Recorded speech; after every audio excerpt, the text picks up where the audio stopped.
Assalamualaikum warahmatullahi wabarakatuh. Selamat sore dan selamat bergabung rekan-rekan semua dalam kegiatan webinar sharing UGM dan LPDP Application Prep 1, Essay and Administrative Requirements yang diselenggarakan oleh Departemen Kebijakan dan Manajemen Kesehatan, Fakultas Kedokteran, Kesehatan Masyarakat, dan Keperawatan Universitas. Perkenalkan, nama saya Tania yang hari ini akan bersama teman-teman memandu acara pada sore hari ini nanti sampai kurang lebih pukul 5 sore bersama ada dua narasumber kita yang akan berbagi pengalaman terkait bagaimana sih persiapan yang dilakukan saat mendaftar di LPDP maupun saat mendaftar sebagai mahasiswa di Universitas Ada. Nah, hari ini kita akan ada, tadi saya sebut dua, sebenarnya nanti akan ada satu lagi narasumber spesial di akhir acara yang juga akan bergabung bersama kita. Dan hari ini kita ada dua sesi. Yang pertama adalah sesi terkait preparation LPDP Profile and Essay. Nanti akan bersama Mas Noval. Dan juga yang kedua adalah sesi persiapan UGM Administrative Requirements yang nanti akan kita simak bersama-sama dengan Mbak Sania. Mungkin saya sapa dulu Mas Noval. Halo. Halo Kak Tania. Halo, selamat sore Halo, Mas halo. Noval. Selamat sore. Terima Suara kasih aku masuk ya? udah kedengeran, oke banget. Oke. Terima kasih udah berkenan bergabung bersama kita pada sore hari ini. Sebelum kita mulai, mungkin aku sedikit perkenalkan dulu terkait profilnya Mas Noval ya. Iya, jadi Mas Noval ini dulu lulusan S1 Farmasi dan Apoteker UGM, kemudian lanjut lagi sarjana sosiologi di Universitas Terbuka sebelum masuk ke S2 Magister Kebijakan dan Manajemen Kesehatan, masuk mulai angkatan 2023 dan lulus tahun kemarin ya Mas. Nah Mas Noval ini di Magister Kebijakan dan Manajemen Kesehatan mengambil minat kebijakan, manajemen, dan pelayanan kesehatan. Dan kemudian lulus di 2025 ini cum laude dengan IPK 4 teman-teman. Sungguh luar biasa sekali Mas Noval ini. Dan nggak sampai di situ juga, Mas Noval ini semangat belajar sangat tinggi. Setelahnya lanjut melanjutkan studi juga di sarjana statistika juga ya Mas Noval. Ini masih ongoing. Tapi meskipun ongoing sekolah, Mas Noval ini juga banyak berkiprah di Pusat Kebijakan dan Manajemen Kesehatan FKKMK UGM sebagai asisten peneliti di berbagai proyek. Nah, itu dia profil singkat Mas Noval. Oh iya, belum saya sebutkan juga, Mas Noval ini dulu adalah award di LPDP, angkatan persiapan keberangkatan berapa Mas Noval? Aku di PK 220. Oke, PK 220. Itu berarti tahun 2023 juga ya Iya, betul. masuknya ya? Oke. Nah, oke kalau begitu langsung saja kita sama-sama dengarkan dari Mas Noval, gimana sih persiapan terkait profil diri dan juga esai yang diminta oleh LPDP sebagai salah satu kriteria dalam seleksi administrasi untuk pendaftaran di beasiswa LPDP. Untuk Mas Noval, kami persilahkan, boleh dimulai materi. Oke, terima kasih Kak Tania. Ini Ustadz share dulu. Udah muncul ya? Sudah terlihat. Oke, baik. Baik, terima kasih Kak Tania dan juga kesempatannya dari HPM UGM. Sebelumnya, Assalamualaikum warahmatullahi wabarakatuh. Selamat sore teman-teman semua. Senang sekali bisa sharing gitu ya terkait LPDP Profile dan Essay Preparation. Ini karena 40 menit dan sangat padat sekali. Sebenarnya kalau mau panjang lebar itu akan sangat panjang gitu ya. Tapi aku mencoba untuk memadatkannya saja. Dan di sini untuk menyiapkan materinya ini aku dibantu sama temanku Riko Widayanto dari S2 Sastra UI PK 242. Jadi langsung aja ya. Oh ya, sebenarnya disclaimer. Jadi pandangan dan pendapat yang aku sampaikan di sini merupakan pandangan dan pendapat pribadi itu ya, bukan informasi resmi dari LPDP. Karena pada dasarnya Alberti nggak mengetahui sebenarnya bagaimana sih proses penilaian resmi, seperti misalnya seperti apa cara penulisan yang lebih baik maupun kodang penilaian. Jadi kita hanya share berdasarkan pengalaman dan juga berdasarkan apa namanya info-info yang tersebar di para Alberti gitu ya. Dan kemudian juga regulasi LPDP sebenarnya cenderung dinamis, masing-masing akun itu kadang-kadang berubah-ubah gitu ya. Karena aku angkatan 2023, sehingga sebenarnya akan ada beberapa perubahan regulasi yang mungkin teman-teman juga perlu membaca ulang apa pedoman dari regulasi LPDP yang terbaru. Yang ternyata kemarin barusan rilis ya tanggal 22 kemarin, yang aku belum baca secara keseluruhan sih, tapi intinya dibagi dua, ada yang STEM industri strategis, ada yang bidang sosum atau share gitu. Untuk detailnya silakan teman-teman pelajari sendiri, dan sepertinya juga akan ada webinar resmi dari LPDP, silakan pantau di Instagramnya gitu sih. Dan kemudian ini overall untuk tahapan dari apa namanya seleksinya. Jadi yang bagian kanan ini timeline yang baru yang tahun 2026, yang kiri ini aku ambil dari tahun 2023. Intinya pertama ada pendaftaran lewat website gitu ya. Jadi teman-teman silakan buat akun, dan kemudian di situ teman-teman akan menemukan ada cukup banyak borang yang harus diisi gitu ya. Sehingga lebih baik teman-teman buat akun dari sekarang. Silakan dicek kira-kira aku jelaskan di sini berbeda dengan yang sekarang gitu ya. Aku juga belum membuka borang yang aslinya dibutuhkan begitu. Kemudian setelah seleksi administrasi akan ada dua jalur. Pertama, jalur LOA yang itu langsung skip seksi substansi, nggak perlu ke tes bakat skolastik. Kalau yang jalur non LOA itu harus tes bakat skolastik dulu gitu sih. Kemudian setelah seleksi substansi ada penetapan penerima beasiswa LPDP. Dan kemudian intinya ini ya, beberapa poin-poin yang perlu di-highlight adalah teman-teman mohon jangan deadline dalam submit formnya, karena biasanya jam 6 sore itu udah servernya down gitu ya. Jadi jangan deadline. Kalau bisa mungkin 2 atau 3 hari sebelumnya udah selesai di submit. Dan kemudian kalau pengalamanku dulu sih isiannya itu ada durasi waktunya teman-teman. Jadi ketika dia nggak langsung auto save gitu sih.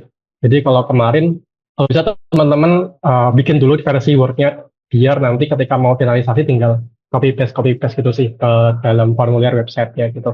Terus kemudian di sesi administrasi ini sebenarnya ya cuma persyaratan administrasi aja ya, kan misalnya kesesuaian skema, kemudian keaslian dari sertifikat TOEFL, IELTS, dan lain sebagainya, yang mana di sini konten dari isian teman-teman buat, dari konten profil diri maupun esai, itu belum dilihat sama sekali. Karena itu sebenarnya akan dibahas di seleksi substansinya, gitu. Jadi menurut saya seleksi inti dari LPDP di sini ya, di seleksi wawancara, jadi apa yang teman-teman tulis di formulir pendaftaran di awal, termasuk esainya itu akan digali lebih dalam. Yang mana prosesnya itu ini juga kita perlu pertimbangkan itu ya. Jadi teman-teman harus berpikir ketika teman-teman mengisi formulir isian diri dan juga esai, itu teman-teman juga sekaligus istilahnya mempersiapkan tes wawancara sebenarnya. Jadi apa yang teman-teman tulis di formulir diri dan esai itu akan kembali dibahas di tes substansi. Yang mana ini konsepnya adalah nanti akan ada 3 panelis gitu ya. Biasanya dari akademisi, praktisi, dan psikolog. Akademisi ini tergantung bidang studi teman-teman masuk kemana. Jadi misalnya kalau daftar di HPM ya otomatis kemungkinan adalah praktisi dari bidang kesehatan, entah itu dokter maupun tenaga kesehatan yang lain. Dan kemudian nanti teksisnya adalah panelis itu punya 2 jam gitu. Jadi 1 jam pertama mereka akan membaca formulir isian teman-teman. Dan kemudian 1 jam berikutnya itu adalah teman-teman masuk ke Zoom meeting untuk mulai wawancara gitu ya. Akan mengulas profil diri, esai, rencana studi, dan sebagainya gitu. Dan dalam seri, tim panelis itu mungkin akan mewawancari 3 sampai 4 calon awardee. Dan bisa jadi tim panelis itu akan bertemu puluhan calon awardee selama satu periode seleksi. Jadi teman-teman perlu menyusun strategi ini agar kamu nggak dilupakan gitu ya, juga memberikan kesan bagi panelis gitu. Biar tetap diingat. Jadi jangan terlalu umum dan mencoba untuk menyusunnya itu benar-benar apa ya, personal gitu ya, dan sangat kontekstual sehingga teman-teman itu muncul sebagai pribadi yang unik dan mudah diingat sehingga tadi ya skornya mungkin akan lebih tinggi dibandingkan award yang lain, tahun award yang lain. Dan kemudian ini adalah isiannya, ada lumayan banyak yang perlu diisi. Di sini aku bagi menjadi 2 bagian gitu ya. Yang kuning ini adalah sesuatu yang customizable itu ya, dapat diatur narasinya. Dan yang biru ini berbasis rekam jejak teman-teman. Yang ini nggak bisa diatur sebenarnya karena ini kan adalah rekam jejak teman-teman selama ini seperti apa gitu ya. Jadi kita akan bahas dulu dari bagian yang kuning, yang mana ada pertama adalah terkait kekuatan dan kelebihan itu ya. Oh ya mungkin aku back dulu. Jadi yang bagian kuning ini kan isian formulir diri gitu ya. Itu tidak boleh kontradiktif dengan narasi yang teman-teman berikan di esai. Kalau bisa itu ada semacam benang merah gitu ya. Ada narasi yang secara langsung ini juga akan mengarahkan ke esai akan teman-teman susun gitu sih. Nah, bagian yang pertama itu ada kekuatan atau kelebihan, dan juga berikutnya adalah kelemahan dan kekurangan gitu ya. Jadi intinya sebenarnya teman-teman sebelum mengisi formulir ini, saya pikir perlu semacam refleksi diri gitu ya, mencoba mengenai diri sendiri, kira-kira seperti apa sih yang ingin teman-teman munculkan, karakter seperti apa yang teman-teman munculkan dalam seleksi LPDP ini.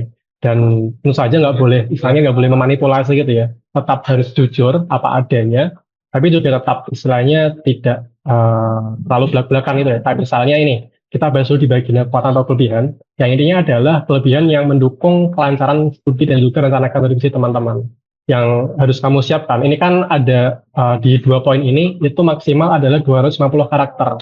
Jadi ingat ya, ini karakter bukan kata. Jadi karakter itu kayak ketik SMS itu ya. Jadi sangat pendek. Jadi itu mungkin sengaja ya, sengaja dibikin pendek biar nanti menjadi pertanyaan yang akan digali lagi. Jadi ketika teman-teman menuliskan di poin kekuatan dan kelemahan, teman-teman juga harus memikirkan ketika ini digali, ketika wawancara, teman-teman akan menjelaskan apa. Sehingga perlu dipikirkan ketika nulis kekuatan atau kelebihan, apa sih bukti nyata dari kelebihan tersebut dan juga dampak dari kelebihan tersebut gitu. Dan jangan terlalu umum, kayak misalnya kelebihan saya adalah bekerja keras dan rajin. Ini kan terlalu umum gitu ya. Dibikin yang itu kontekstual. Misalnya mampu mengintegrasikan pendekatan disiplin dalam desa kebijakan. Misalnya teman-teman udah punya pengalaman penelitian sebelumnya. Kemudian bagian yang kelemahan atau kurangan, prinsipnya adalah kelemahan yang disadari dan sudah atau sedang diatasi. Jangan masukkan kelemahan yang kamu belum temukan solusinya gitu. Karena ini pada akhirnya akan menjadi titik lemah teman-teman ketika wawancara gitu. Jadi karena ini akan sering sekali ya, berdasarkan pengalamanku dan juga teman-teman yang lain, itu ketika wawancara akan banyak sekali pertanyaan yang membahas kelemahan dan kekurangan. Dan akan dihubungkan, apakah kelemahan ini akan mengganggu studi teman-teman gitu. Atau apakah kelemahan ini akan mengakibatkan kontribusi yang teman-teman inginkan itu gagal gitu. Jadi teman-teman juga harus mempersiapkan nih, sejak mengisi formulir ini, kira-kira apa sih akar kelemahannya, dampaknya dulu, seperti apa, kemudian strategi konkret yang udah teman-teman usahakan, dan kemudian perubahan apa yang udah terlihat gitu. Misal, dan kemudian ini contohnya, jangan terlalu umum sekali lagi, misalnya perfeksionis atau dan terlalu detail, ini jawaban umum banget ketika wawancara tentang kelemahan. Jangan jawab yang gini aja, tapi mungkin sepertinya yang lebih baik itu ya, di awal karir saya kesulitan mendelegasikan tugas karena ingin mengontrol kualitas. Ini kan sangat kontekstual berdasarkan pengalaman gitu ya. Dan kemudian juga ada beberapa hal yang mungkin kalau di award yang lainnya itu juga menyarankan di bagian kekuatan atau karakter itu juga istilahnya teman-teman cari di internet itu ada uh, core value gitu ya, nilai LPDP itu. Kalau di website, kalau teman-teman cari di Google itu ada banyak sekali, ada kalau nggak salah 5 atau 4 poin itu ya. Tapi yang lucunya itu sudah tidak ada lagi di apa namanya di website resmi LPDP. Dan ternyata itu sebenarnya adalah core value Kementerian Keuangan, itu sih ada integritas, profesional, kesempurnaan dan lain sebagainya. Jadi kalau saran awal lain mencoba dikaitkan gitu ya, karakter dari teman-teman tampilkan di sini dikaitkan dengan core value dari Kementerian Keuangan itu sih, kalau misalnya ada teman-teman yang punya strategi seperti itu. Terus kemudian berikutnya ada terkait pengalaman membanggakan, yang di sini tidak ada batasan karakter ya, tidak ada batasan kata. Jadi yang ada batasan karakter itu hanya di 2 poin ini gitu ya. Yang berikutnya nggak ada. Yang pertama adalah terkait pengalaman membanggakan. Jadi prinsip utamanya di antara pencapaian yang ada pilih 1 atau 2 gitu ya, yang menurut kamu paling membanggakan gitu. Dan kemudian jelaskan secara detail gitu ya, apa pengalaman yang membanggakan, bagaimana kamu meraihnya, dampaknya apa, dan kemudian mungkin juga diselingi dengan apa ya, cerita-cerita yang personal itu juga nggak apa-apa. Dan kemudian tapi ingat jangan terlalu pendek maupun terlalu panjang, jadi proporsional saja. Kemudian juga sama halnya dengan pengalaman kurang membanggakan itu. Jadi prinsipnya di antara hal yang ada sama ya, pilih 1 atau 2 yang menurut kamu paling kurang membanggakan itu sih. Dan mungkin di bagian akhir teman-teman bisa tambahkan kira-kira teman-teman belajar apa sih dari pengalaman kurang membanggakan ini gitu. Kemudian berikutnya adalah hal terakhir yang diajarkan ke diri sendiri. Di sini coba teman-teman refleksikan ya makna yang diambil dari kegagalan atau pengalaman yang kurang membanggakan tadi, atau bisa juga nasihat itu yang diterima dari pihak tertentu kemudian dikembangkan gitu. Jadi sama, ini juga esai naratif tapi cukup singkat aja. Dan kemudian ada kesalahan yang pernah dilakukan selama bekerja gitu. Ini sama, coba refleksikan kesalahan selama misalnya kuliah maupun bekerja, dan kemudian ceritakan masalahnya apa dan penyebabnya seperti apa, dampaknya apa, solusinya apa yang sudah diupayakan. Kemudian juga dari situ teman-teman belajar apa sih gitu. Sama seperti esai naratif tapi singkat aja gitu. Dan kemudian berikutnya adalah terkait tugas di luar lingkup yang seharusnya. Di sini teman-teman diminta untuk mencoba menunjukkan itu ya, karakter inisiatif, kepemilikan, leadership gitu. Dan juga bukan menyalahkan keadaan. Karena kadang-kadang kita misalnya dalam bekerja atau kuliah berorganisasi mendapatkan pekerjaan-pekerjaan yang itu sebenarnya di luar tugas kita. Misalnya dari mengerjakan tugas kelompok, mungkin karena timnya ketuanya tidak hadir sehingga teman-teman harus mengganti leadership-nya gitu. Atau misalnya dalam berorganisasi ada teman rekan organisasi yang tidak bisa bekerja secara optimal sehingga teman-teman perlu untuk mengcover pekerjaan tersebut. Dan intinya bukan secara perspektif nyambat gitu ya, bukan perspektif menyalahkan keadaan, tapi di sini teman-teman tunjukkan karakter yang positif seperti misalnya inisiatif dan leadership gitu. Jadi teman-teman silakan jelaskan situasinya, kenapa kamu mengambil tugas itu, kemudian tunjukkan kayak misalnya risiko atau beban tambahan seperti apa yang akan teman-teman hadapi, dan itu kan semacam ada risk management gitu ya. Dan kemudian apa yang kamu lakukan, apa yang kamu pelajari, dampaknya dari organisasi gitu sih. Kemudian berikutnya adalah pembeda dari peserta lainnya. Jadi di sini ada beberapa cara yang bisa teman-teman tunjukkan. Misalnya kalau teman-teman fokus di suatu bidang studi yang spesifik sekali, yang mungkin langkahnya di Indonesia gitu. Teman-teman bisa menjelaskan dari urusan tersebut, atau misalnya juga dari karakter diri atau pengalaman teman-teman sejauh ini. Karena kembali lagi, karakter manusia itu unik ya, jadi teman-teman pasti punya cerita yang spesifik hanya teman-teman miliki, atau misalnya minat yang teman-teman miliki itu sangat unik gitu, dan di situ bisa menjadi pembeda dari teman-teman dari peserta lainnya gitu. Atau cara lain, silakan teman-teman mencoba refleksi sendiri ya, karena pada akhirnya ya masing-masing individu unik gitu ya, jadi saya juga tidak bisa memberikan saran spesifik harus seperti apa, silakan teman-teman refleksikan sendiri. Kira-kira akan mengisikan seperti apa gitu. Dan kemudian ada beberapa cara. Tadi ini kan ada beberapa rambu-rambu ya yang saya tuliskan mengenai cara pengisiannya.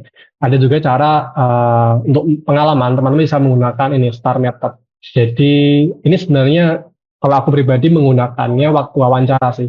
Waktu persiapan wawancara aku mencoba untuk menggunakan STAR, tapi tidak dalam pengisian formulir. Tapi beberapa awardee juga sudah menerapkan sistem ini, STAR model dalam pengisian formulir juga dalam esai. Jadi yang pertama adalah as situation gitu. Jadi silakan menjelaskan situasinya seperti apa, konteksnya seperti apa, dan kemudian sedetail secukupnya sih. Jadi nggak perlu detail amat. Yang penting ini cukup untuk merangkum apa yang akan untuk mengawali apa yang akan diceritakan berikutnya. Kemudian T yaitu adalah tasknya, tugas yang dibebankan ke dirimu.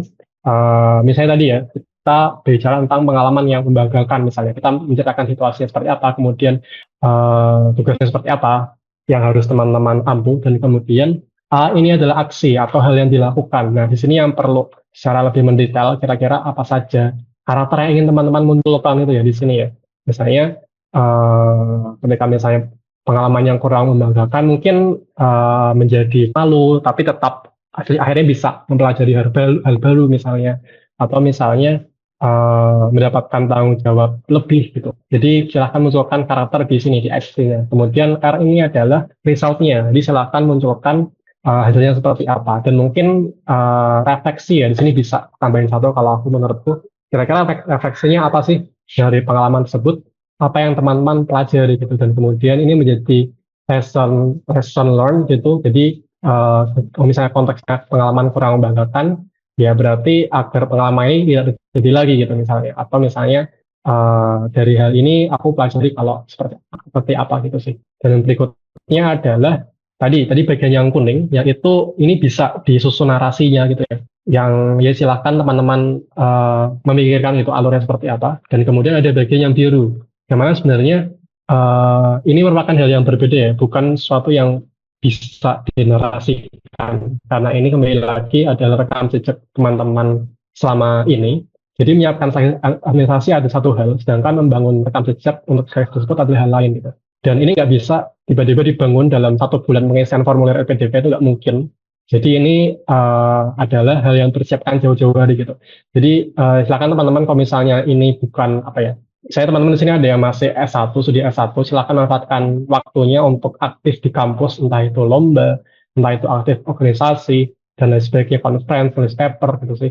Kalau kemarin waktu aku daftar seleksi di tahun 2023, itu kebetulan aku one shot juga, fresh graduate, langsung one shot. Kemudian temanku yang tadi yang Rico itu juga fresh graduate dan juga one shot. Kami berdua punya kemiripan, yaitu di bagian prestasi ini banyak. Aku masukin sekitar ada 10 list, kemudian di bagian organisasi juga ada 10 list. Dan Riko mungkin lebih banyak lagi ya, karena dia mahasiswa berprestasi FIB UGM, dia juga punya banyak sekali publikasi ilmiah, dan itu akan menjadi sangat apa ya poin positif yang mungkin apa ya bisa menjadi keunikan dan juga menonjol dibandingkan award yang lainnya gitu. Dan kemudian kalau misalnya teman-teman misalnya baru kepikiran nih, oh aku udah lulus S1 tapi pengen studi lanjut tapi belum punya rekam jejak gitu. Jadi silakan teman-teman ya seperti pepatah gitu ya. Mungkin waktu yang terbaik memang dari sejak S1 dulu ketika masuk kuliah pertama kali di sarjana. Tapi kalau misalnya itu tidak tercapai ya berarti the second best time adalah sekarang gitu sih. Jadi bisa silakan selama misalnya selama 2 tahun ini membangun rekam jejak yang baik gitu. Nah berikutnya adalah esai. Kita masuk bagian esai. Jadi ini aku ingin menunjukkan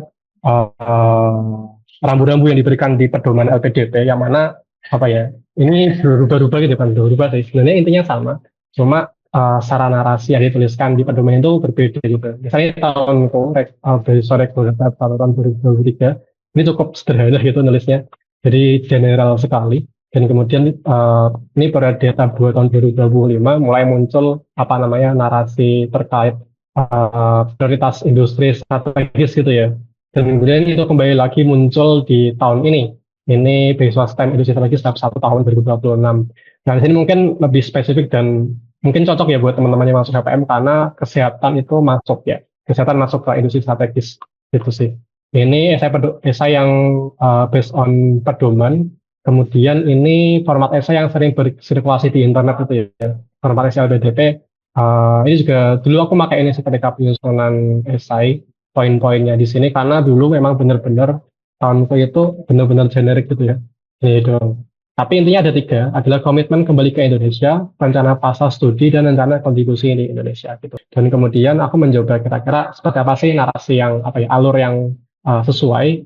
Aku bikin kayak gini. Jadi pertama dari pendahuluan gitu. Kalau bisa di awal itu ada semacam hook gitu ya atau pemancing gitu, biar cerita yang teman-teman mulai itu menarik gitu dan kemudian lanjutkan dengan deskripsi profil diri dan pengalaman yang relevan.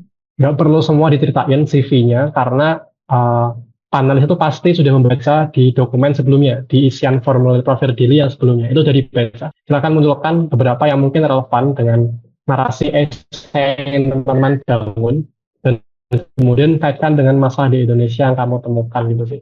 Nah kemudian dia masuk ke masalahnya ya. Jadi masalah urgen yang ada di Indonesia itu apa dan yang ingin teman-teman tunjukkan apa masalahnya kemudian gapnya itu apa sih dari masalah tersebut misalnya masalah ini ahlinya masih sedikit tidak intinya dan kemudian ini yang menjadi jembatan dari teman-teman kalau apa namanya ini aku ingin berkontribusi di bidang ini sehingga aku perlu studi lanjut gitu dan kita masuk ke 3 tahap studi deskripsi rencana studi adalah kenapa teman-teman pilih kampus dan jurusan tersebut tunjukkan keunikan gitu ya dan keahlian yang nggak ada di tempat lain. Jadi intinya adalah kan kalau jalur non LOA bisa milih 3 gitu ya. Kemudian cukup kalau jalur LOA cukup 1 pilihan. Intinya teman-teman silakan menceritakan kenapa teman-teman memilih 3 kampus ini bukan kampus yang lain gitu.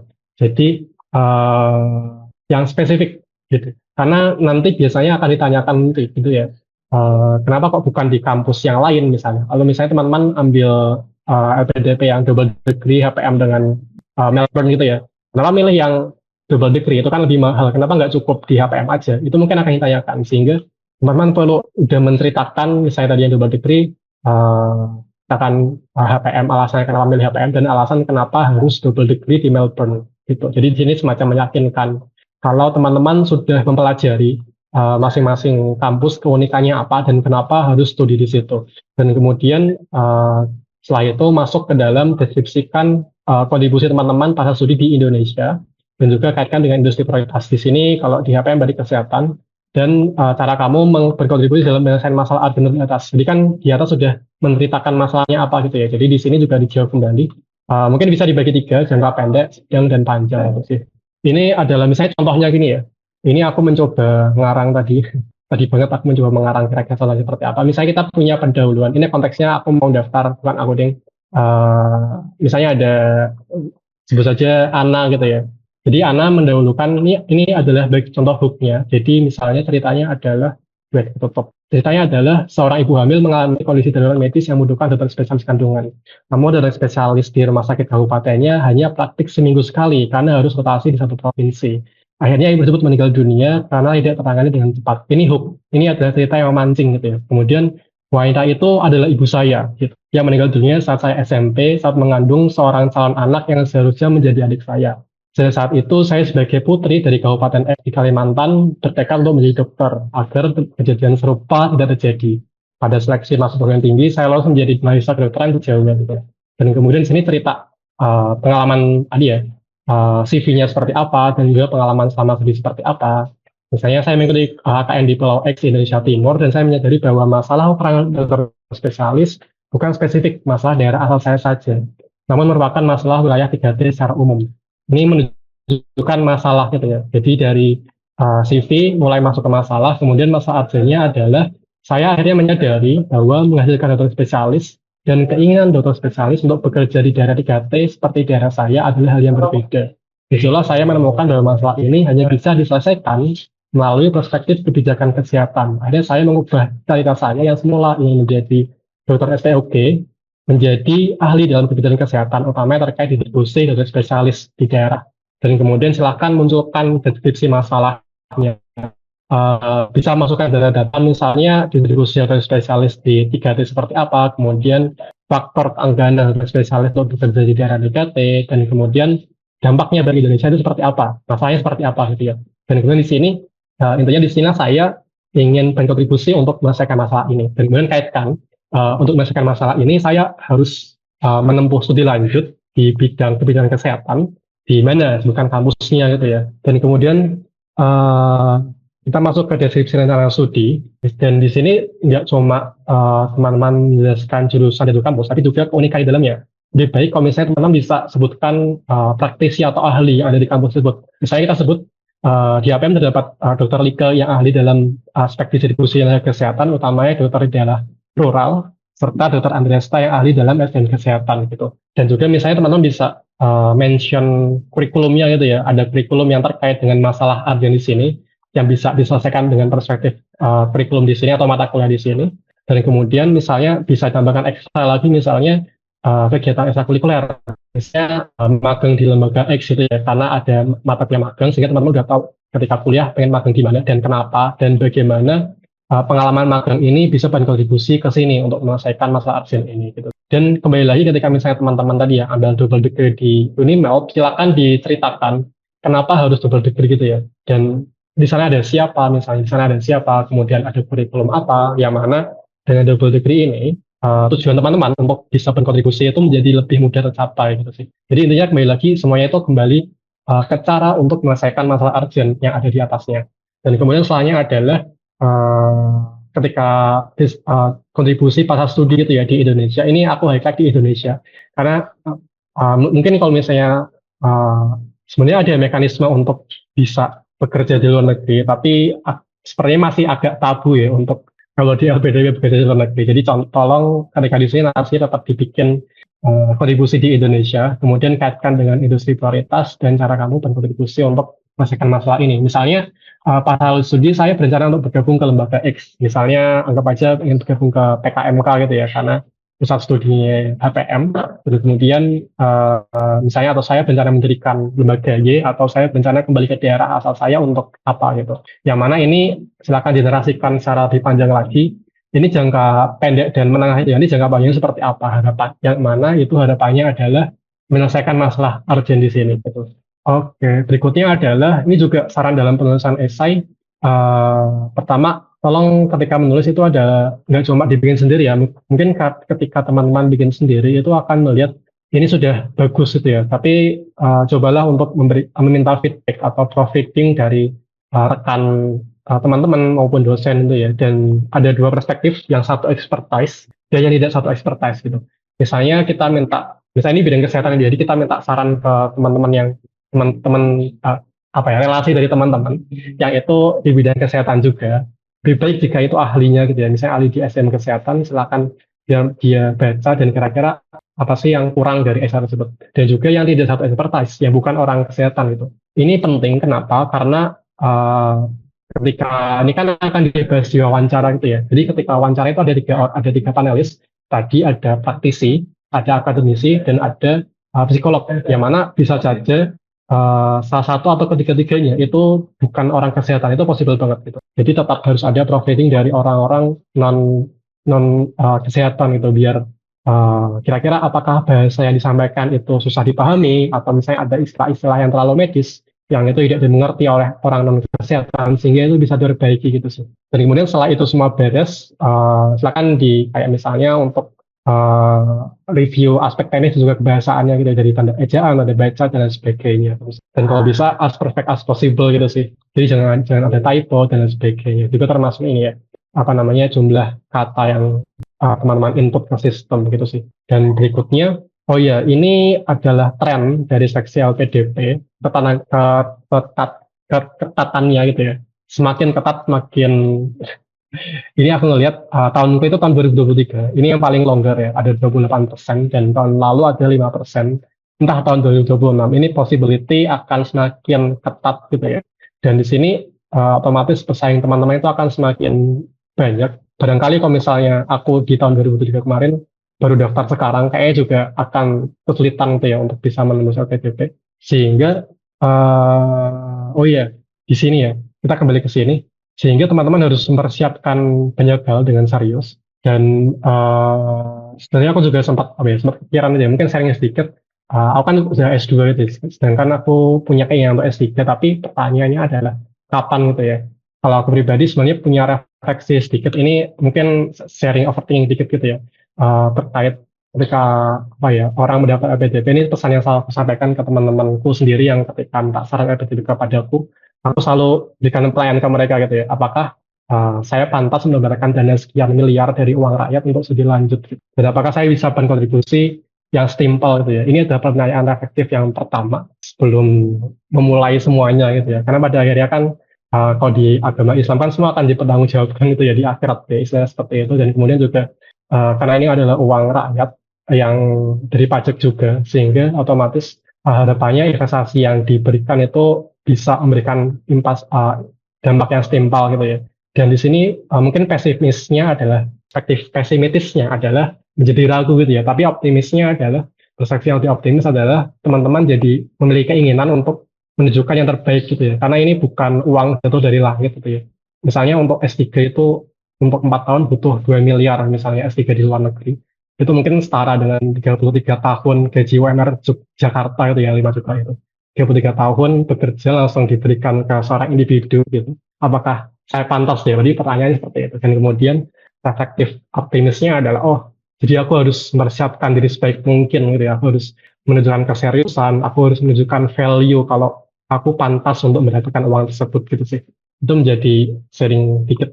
Dan kemudian, oh iya, dan kemudian ketika belum lolos LPDP gitu ya, Anda punya waktu untuk memanaskan diri, utamanya masih muda yang belum kepentok usia, untuk membangun tadi ya, untuk membangun rekam jejak. Ini biasanya yang terlupa. Beberapa teman-temanku yang dia mengulang pendaftaran LPDP itu hanya mendaur ulang narasi profil diri atau esai. Jadi narasi yang diubah atau cara dia mengisi esai yang diubah, tapi lupa untuk memantaskan diri di bagian rekam jejak, yang bagian biru tadi ya. Itu kan tidak bisa diubah-ubah gitu ya. Karena itu kembali lagi ke seberapa ambisius diri kita dalam memanaskan diri, istilahnya gitu. Jadi ketika teman-teman belum lolos LPDP misalnya, atau teman-teman yang masih baru gitu ya, baru mengenal masih S1 gitu, silakan teman-teman berusaha untuk membangun rekam jejak. Ini yang menurutku, kalau menurut aku pribadi dan juga kawanku ya, Riko, ini adalah bagian yang penting yang sering terlewat dan harus disusun dari jauh-jauh hari, dan possibility akan sangat berpengaruh karena tadi ya, seleksinya tuh makin ketat teman-teman. Jadi dari 28% tahun ini menjadi 5%, dan nggak tahu ini semakin ke sana akan semakin ketat sepertinya, dan otomatis pesaingnya akan semakin berkualitas. Dan ya tadi, jadi kita tidak bisa hanya berfokus pada pengembangan narasi profil diri atau esai, tapi juga rekam jejak gitu sih. Oh ya, dan kemudian karena ini cuma 40 menit tadi ya waktu yang diberikan oleh panitia, itu sangat kurang menurutku untuk menjelaskan secara detail. Ini aku ada rekomendasi buat teman-teman semua, webinar sama terkait penyusunan esai dan profil diri LPDP. Aku udah nonton dan isinya bagus banget, asli bagus banget. Di sini ada untuk bagian profil diri ada Mbak Lisa Anggela. Ini seangkatan sama aku PK220. Beliau magister psikologi udah lulus dan karena psikolog gitu ya, jadi lebih bagus dalam menjelaskan cara-cara mengisi profil diri dan kemudian termasuk sebenarnya aspek psikologis apa sih yang ingin diuji oleh panelis yang ada tiga itu. Jadi beberapa pertanyaan tadi ya udah aku munculkan. Itu sebenarnya ada hal-hal yang ingin panelis lihat gitu ya, ingin panelis terawang dari karakter diri kita gitu. Misalnya dari apa namanya pengalaman yang kurang membanggakan itu adalah bagaimana cara kita untuk apa ya melihat kesalahan diri kita sendiri gitu ya dengan jujur oh ternyata kita punya kesalahan dan bagaimana kita menyelesaikan masalah ini atau misalnya pekerjaan yang di luar tanggung jawab kita ya tadi ya karakter misalnya dia ada karakter yang ingin dilihat adalah apakah calon awardee ini punya leadership yang baik apakah melihat sisi masalah itu sebagai hal yang positif kan ada ya orang yang melihat tanggung jawab di luar pekerjaan di luar tanggung jawab seharusnya adalah tadi ya sebagai beban gitu ya itu kan jadi hal yang negatif gitu sih dan ada juga dari untuk bagian esai ada Mbak Anistia. Ini udah PhD student di UK dan cara penjelasannya beliau bagus banget di bagian esai jadi silakan teman-teman kalau pengen membaca lebih mengetahui lebih detail dan belajar lebih detail bisa ikut webinar ini gitu sih. Ini ada di Google, ada di YouTube, silakan dilihat rekamannya.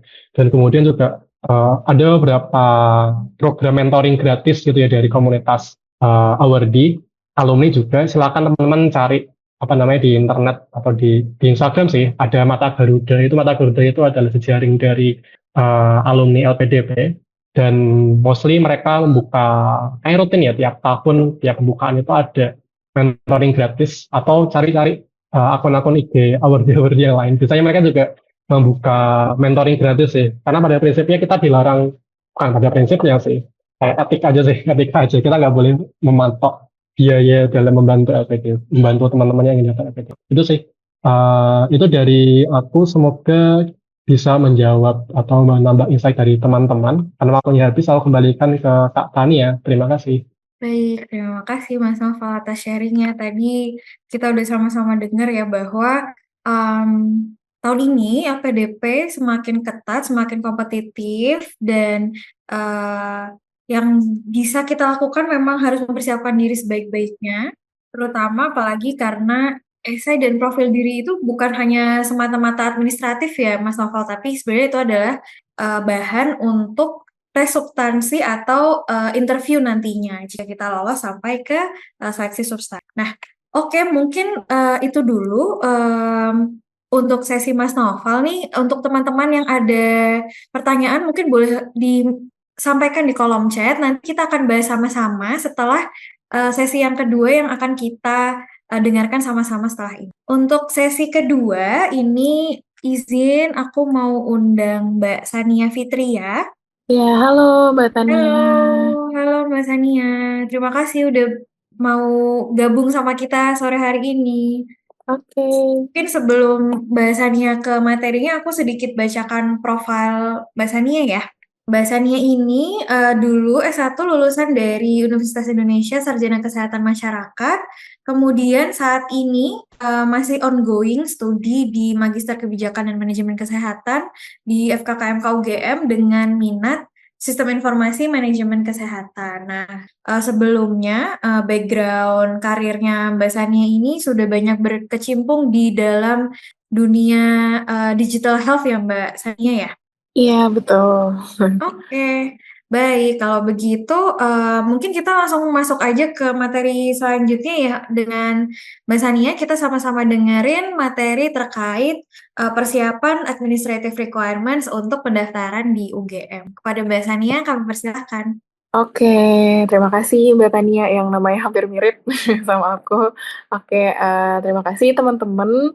Hari ini kita sama-sama diskusi aja ya, karena ini sebenarnya kalau tadi Mas Noval udah lumayan panjang ya jelasin LPDP dan itu cukup menarik pasti bagi teman-teman yang sekarang udah mendekati kita pendaftaran untuk batch pertama LPDP di 2026 gitu ya. Nah, kalau dari sisi aku, mungkin kita akan fokus ke kalau misalnya nantinya sebelum pendaftaran mau daftar ke UGM dulu atau nantinya setelah mendapatkan LPDP teman-teman mau daftar ke UGM seperti itu. Nah, yang pertama mungkin sebelum aku mulai diskusi dan menjelaskan sedikit gitu ya, itu teman-teman bisa mulai scan dulu di sini. Jadi kita bisa lihat sama-sama gitu ya, dan teman-teman bisa sambil nyoba kalau ternyata siapa tahu saat buka websitenya langsung kayak, kayaknya aku mau daftar sekarang gitu. Misalnya kayak gitu. Ya, jadi mungkin bisa di-scan juga. Di sini ada website yang dari UM-UGM-nya langsung sama. Kalau memang mau spesifik ke HPM sendiri, itu juga ada website HPM yang udah menjelaskan persyaratannya dengan detail gitu ya.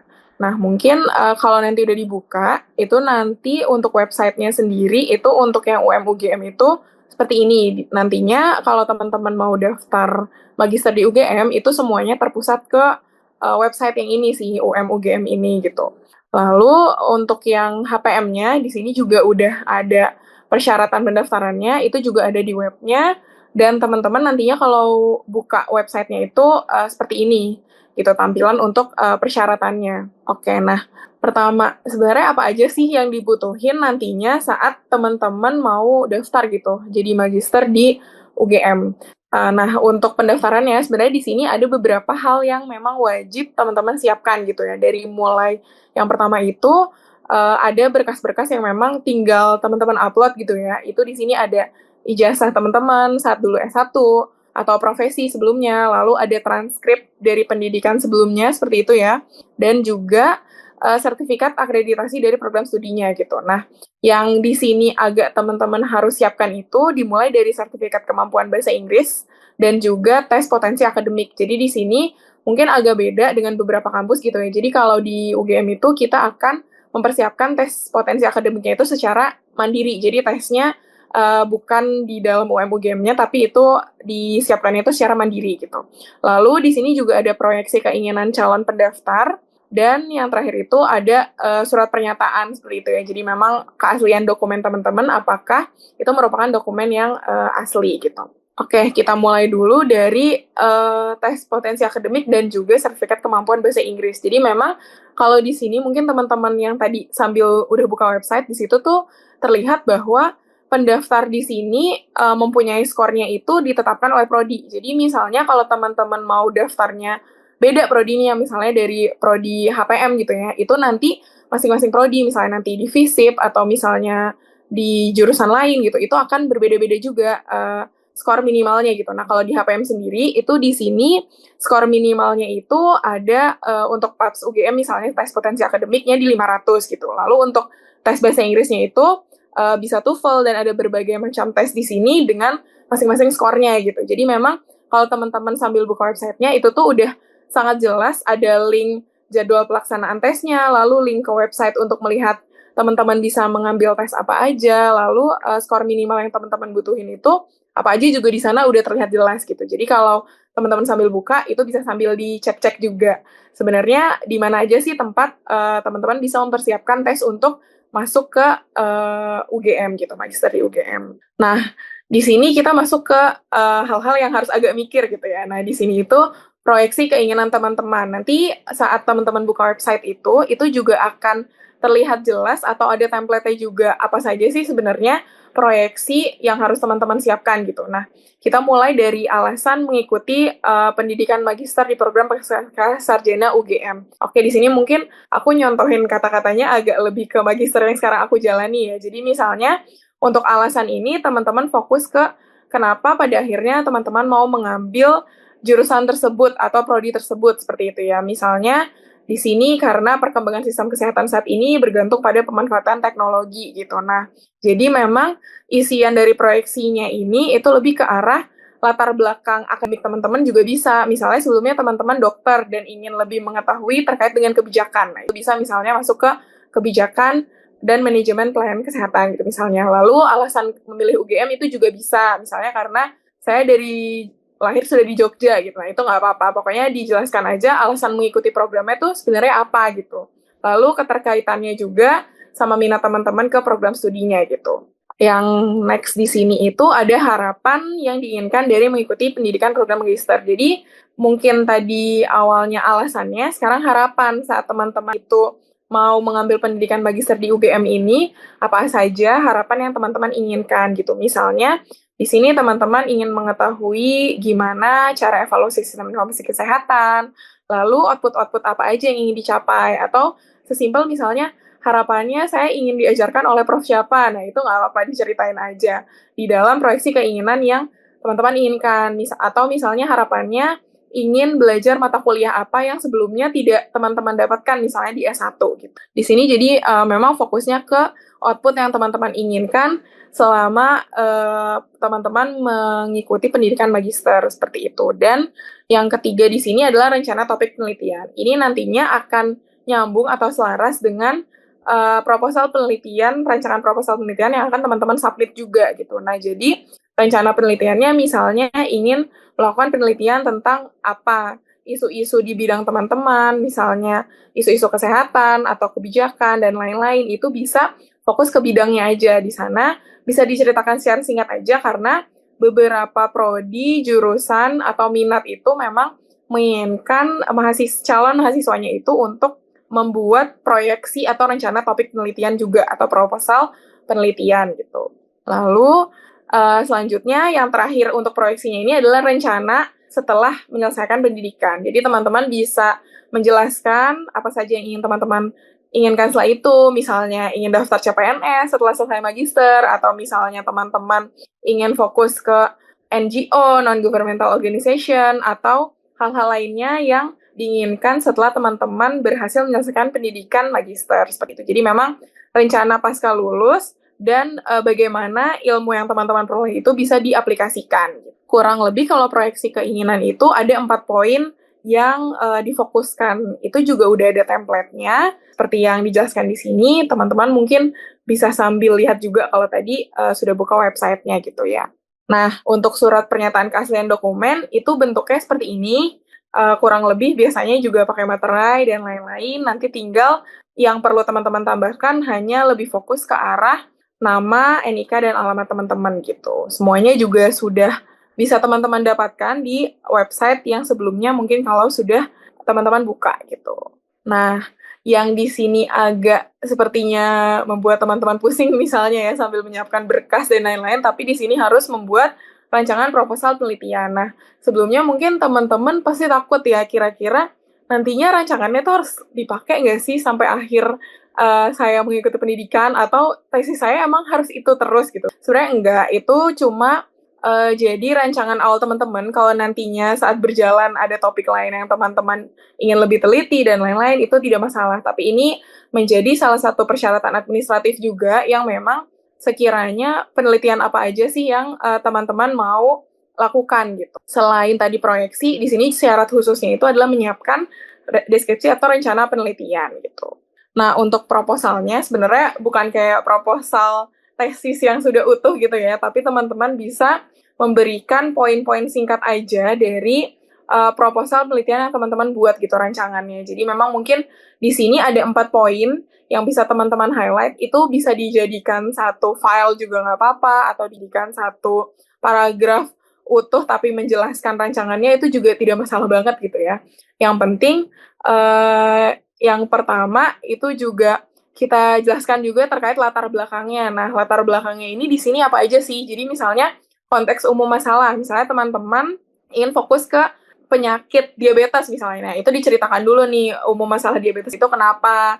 Lalu sebenarnya nanti kondisi idealnya seperti apa sih? Misalnya ternyata data penyakit diabetes itu masih susah ditemui. Padahal kondisi idealnya kita harus mencapai data yang jelas gitu agar kita bisa membuat kebijakan yang berkaitan dengan diabetes seperti itu. Lalu urgensinya itu kenapa teman-teman harus melaksanakan penelitiannya, itu bisa dijelaskan secara singkat gitu ya di persiapan proposal penelitiannya. Lalu tujuannya apa? Nah, tujuannya ini otomatis teman-teman pasti harus selaras ya dengan apa yang ingin dicapai di latar belakang gitu. Jadi memang poin-poin tujuannya bisa dibuat dalam poin yang singkat, jelas, dan juga selaras dengan masalah penelitian teman-teman gitu. Misalnya ingin mengidentifikasi hubungan antara penyakit diabetes dengan faktor risiko apa dan lain-lain. Atau misalnya mengidentifikasi bagaimana AI bisa mempengaruhi apa dan sebagainya gitu ya. Jadi memang ada banyak sekali penelitian yang bisa teman-teman eksplor gitu ya sebelum nantinya teman-teman daftar nih ke program magister. Lalu yang ketiga itu metodologi. Ini nggak perlu ribet ya, kayak teman-teman mungkin mikir, aduh harus sampai ngitung sampelnya dan lain-lain. Enggak kok. Jadi ini lebih ke rancangan penelitian aja. di mana teman-teman misalnya kepikirannya, oh nanti misalnya mau wawancara mendalam ke dinas kesehatan, atau teman-teman mau mengambil datanya dari data rumah sakit, atau dari data puskesmas. Nah, itu lebih diceritakan aja. Penelitian ini nantinya akan menggunakan data kualitatif, dengan sumber datanya itu dari, misalnya dari bidan, dari perawat, dari dokter, atau teknik pengumpulan datanya itu melalui apa, dengan wawancara gitu. Nah, itu bisa diceritakan secara singkat aja di rancangan proposal penelitiannya. Nah, yang terakhir, karena teman-teman sudah membuat rancangan penelitian, lalu penelitiannya ini nantinya akan bermanfaat untuk apa aja gitu. Nah, itu bisa diceritakan pada secara singkat di proposal penelitiannya seperti itu. Jadi teman-teman itu bisa lebih mengetahui sebenarnya penelitian ini nanti akan bermanfaat atau tidak ya gitu. Nah, untuk proposal penelitian ini kurang lebih ada 4 poin utama yang harus teman-teman eksplor sebelum nantinya teman-teman submit berkas gitu ya. Nah, yang mungkin dari yang tadi ada beberapa poin wajib, lalu ada beberapa poin yang teman-teman eksplor dan harus dipersiapkan gitu ya, dari tes potensi akademik, lalu tes bahasa Inggris, dan juga proyeksi sampai ke tadi proposal penelitian gitu ya. Nah, di sini ada beberapa poin-poin yang kalau misalnya tadi teman-teman sudah berhasil nih diterima oleh LPDP atau sedang mendaftar LPDP gitu. Nah, itu bisa yang pertama ada MOU atau perjanjian kerjasama, atau kalau di sini itu biasanya surat keterangan kelulusan atau surat pernyataan penerimaan beasiswa seperti itu. Lalu ada juga bukti pendaftaran. Jadi saat teman-teman sudah lolos seleksi atau teman-teman sudah daftar gitu ya di websitenya, itu bisa di screenshot atau misalnya ada berkas filenya yang bisa dikirimkan sebagai memperkuat saat teman-teman daftar gitu. Jadi memang sudah ada bukti bahwa teman-teman ini dibiayai oleh beasiswa seperti itu. Jadi memang ada beberapa dokumen-dokumen yang jika teman-teman ini sudah diterima beasiswa itu akan ditambah gitu ya, cara atau jenis-jenis dokumen yang diinput. Kurang lebih seperti itu, karena memang nantinya teman-teman bisa, kita balik lagi ke depan, mungkin yang tadi ketinggalan, bisa sambil dibuka juga tadi websitenya gitu ya. Jadi kalau ada yang bingung atau hal-hal yang ingin ditanyakan, bisa sambil ditanyakan nanti setelah buka websitenya, seperti itu. Jadi bisa sambil dibuka. Nah, kurang lebih itu kalau dari saya, Kak Tania, mungkin dikembalikan. Oke, untuk referensinya sama dari websitenya gitu ya. Terima kasih semua, sukses selalu. Terima kasih Mas Ania atas sharingnya untuk pendaftaran UGM ini. Tadi aku lupa ngenalin Mbak Sania ini juga awardee PDP juga ya? Oh iya, betul. PK berapa Mbak Sania dirimu? PK 232. Berarti 2024? Betul, sama kayak tahun masuk kuliahnya juga, ganjil 2024. Oke, sip. Nah, tadi kita udah dengar dari Mbak Sania terkait persyaratan pendaftaran dan juga apa-apa aja sih yang harus diisi. Itu tadi ada di website HPM dan juga ada di website UGM ya teman-teman. Jadi bisa dibaca-baca, di-review lagi kira-kira persyaratannya apa. Kemudian untuk pendaftaran ini, jadi kita sembari daftar LPDP udah bisa sambil misalnya nih belum punya LOA tapi di tengah-tengah kita di tengah-tengah daftar LPDP kita daftar UGM itu berarti bisa ya Mbak Sania ya, dulu ada pengalaman kayak gitu juga ya? Bisa, nanti biasanya LOA-nya itu akan di submit setelahnya gitu ya. Jadi kan udah punya LOA gitu. Oke. Kalau begitu kita mungkin langsung masuk aja ke sesi diskusi. Ini tadi sudah ada beberapa yang bertanya gitu. Kemudian yang penting banget nih untuk materi nanti akan kami share ke teman-teman. Jangan lupa isi presensi dulu karena di presensi itu kami akan minta email teman-teman nanti untuk share materi yang sudah kita sama-sama dengerin hari ini biar teman-teman bisa review lagi di rumah gitu. Kemudian untuk YouTube juga nanti kita akan ada videonya yang akan kita share di YouTube HPM, nanti juga akan dibagikan via email yang dikirimkan ke teman-teman. Nah, Ini ada pertanyaan terkait HKI untuk LPDP, apakah bisa dimasukkan? Ini aku sambil bacakan ya untuk teman-teman semua. Ini Mas Novel juga udah jawab, sepertinya untuk HKI tidak ada kolom khususnya, tapi kalau dirasa relevan, teman-teman bisa masukin HKI atau achievement yang mungkin nggak bisa masuk ke dalam profil diri itu ke dalam esai. Oke. Kemudian mungkin kita ke Mbak Ulia Zahra dulu yang udah raise hand ya. Boleh Mbak Oh, Ulia, silakan open mic. oke, makasih Mbak. Terdengar suara saya, Mbak? Iya, terdengar. Oke, Silakan. makasih. Terima kasih atas kesempatannya. Saya excited banget nih. HPM ngadain persiapan LPDP karena kemarin saya ikutnya itu yang IKM. Karena saya pikir kan sebelum-sebelumnya tuh nggak ada ya HPM. Nah, perkenalkan nama saya Oya Zahra. Jadi posisinya itu saya udah keterima di HPM dan sekarang sedang menunggu surat diver. Karena kan harus menunda. Nah, suratnya belum ada. Cuman saya juga lagi persiapan LPDP dan kali ini baru pertama kali mau ikut LPDP. Ya, jadi karena pertama kali memang agak overthinking dalam persiapan ini. Khususnya dalam esai yang belum jadi nih udah berapa minggu.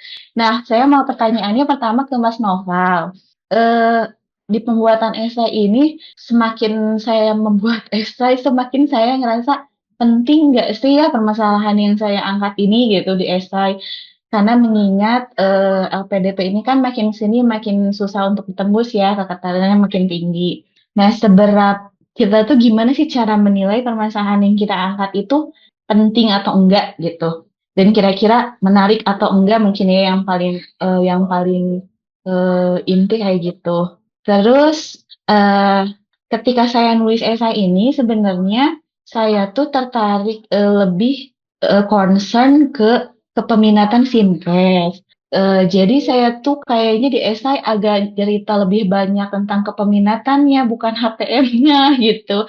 Karena saya sendiri agak-agak bukan kurang tertarik, cuman karena lebih concern ke kepeminatan Simkes ini, jadi saya agak bingung juga menghubungkan dengan jurusan HPM ini gitu. Barangkali ada solusinya bagaimana gitu ya Mas. Terus ke Mbak Sania nih saya sangat apa sangat excited banget nih mau nanya ke Mbak Sania. Cuman kayaknya di luar apa yang dijelasin sama Mbak Sania sih. Kebetulan background kita sama, Kesmas, S1 Kesmas. Nah, terus juga ketertarikannya sama di digital health. Nah, saya ini pengen tanya ke Mbak Sania, apakah memang sebelumnya dari pengalaman-pengalaman sebelum S2 ini, Mbak Sania itu pengalamannya seperti apa sih di bidang digital health ini? Kan kita juga nanti pasti di LPDP juga ditanya ya pengalaman sebelumnya dan sekarang apa yang dilakukan dan setelahnya akan melakukan apa. Nah, saya juga masih agak buram nih setelahnya kita kalau misalnya ngambil jurusan SIMKES ini kan kita nggak murni digital health yang seperti S2 di luar negeri kan ya mungkin ya Mbak. Kalau kita ini lebih ke digital health yang berhubungan dengan kebijakan dan manajemen kesehatannya gitu. Itu sih Mbak. Mungkin Mbak ada pengalaman dan bisa sedikit tercerahkan saya nanti. Terima kasih. Terima kasih Mbak Ulia. Wah, emang ini ya, dari yang Mbak Ulia paparin terdengar sekali, walaupun Mbak nggak open kamera ya, terdengar sekali betapa excitednya Mbak Ulia untuk Ya, ya, gabung maaf Mbak. sama, jangan minta maaf, kami justru senang banget dengarnya untuk gabung di Departemen HPM ini. Terima kasih udah gabung hari ini ya.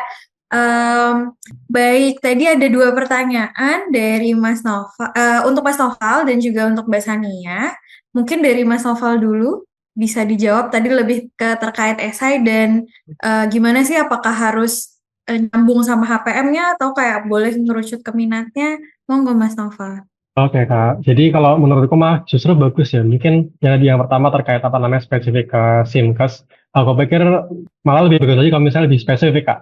Jadi kayak misalnya bisa di intro aja sih kalau di HPM ada 4 peminatan gitu ya, terus kakak tertarik untuk masuk ke peminatan yang Simkes dan kemudian dideskripsikan. Kalau menurutku malah lebih bagus kalau kakak bisa deskripsi yang spesifik peminatannya lagi, karena pada dasarnya di bagian apa namanya pemilihan jurusan kampus itu semakin spesifik semakin bagus sih menurut. Karena itu menunjukkan kalau calon awardee udah banyak mencari tahu dan menggali kira-kira di calon kampusnya nanti itu ada apa saja gitu sih. Itu yang pertama. Jadi kemudian yang kedua terkait penting atau tidaknya masalah yang diangkat itu kembali lagi ya ke bagaimana kakak menframing masalah itu. Kan kita orang Indonesia pintar nyari masalah ya sebenarnya. Masalah di Indonesia kan banyak banget nih. Silahkan ya kira-kira ditunjukkan ini masalah yang ingin teman ingin kakak selesaikan. Kemudian dampaknya apa sih? Misalnya kita bisa lihat besarannya dari dampaknya selama ini seperti apa dan kemudian ketika ini nggak diselesaikan, maka akan menimbulkan apa, dan ketika ini diselesaikan bisa menyelesaikan hal-hal lainnya gitu sih. Jadi kayak apa ya, chain reaction-nya tuh apa aja sih ketika itu tidak diselesaikan dan ketika itu diselesaikan bisa lewat framing itu sih. Kalau misalnya dan juga misalnya kalau secara kuantitatif mau ditunjukin ya misalnya dari data statistik gitu ya, misalnya kalau dari penyakitnya ada berapa, mungkin kalau konteks illness itu ya, atau mungkin burden of disease-nya berapa kali sih dan lain sebagainya secara statistik juga bisa diceritakan. Itu sih kalau menurutku nggak ada masalah yang terlalu kecil kalau kita pinter buat nge-framingnya gitu. Cukup menjawab kah? Oke, Mas. Jadi saya pikir awalnya mungkin kayak harus ada misalnya permasalahan A akan ya permasalahan A itu ketika kita intervensi masalah itu nantinya akan solusinya itu terukur gitu, mungkin dari persentase kah atau apakah. Saya pikir tadinya harus kayak gitu, harus spesifik banget gitu. Mungkin dari penelitian sebelumnya gitu, atau dari apa sih indikator keberhasilan kita gitu. Tadinya saya pikir kayak gitu. Oh ya, ya mungkin ini juga mungkin kesalahan perspektif bukan apa ya. Dulu aku awal-awal juga mikir esainya tuh kayak scientific banget itu ya, karena aku biasa dulu ikut penelitian-penelitian itu kan, jadi banyak banget citasi-citasinya. Tapi ternyata enggak, jadi kayak nggak perlu sampai ada citasi yang sangat mendetail seperti ketika teman-teman bikin skripsi. Ya cukup sini mirip sama esai populer sih, enggak sih? Esai apa ya? Ya esai populer mungkin ya lebih tepatnya, jadi nggak harus terlalu spesifik. Kalau misalnya mau nunjukin data statistik ya nggak usah banyak-banyak amat juga sebenarnya. Itu sih. Oke, makasih Mas. Kembalikan ke Kak Tania. Oke, terima kasih Mas Noval. Tadi Mbak Ula juga nanya ke Mbak Sania nih, gimana background Mbak Sania sebenarnya kemarin waktu sebelum daftar dan kira-kira gimana setelah gabung di Departemen HPM sebagai mahasiswa Simkes, apa sih yang dipelajari? Monggo silahkan Mbak Sania. Iya, oke.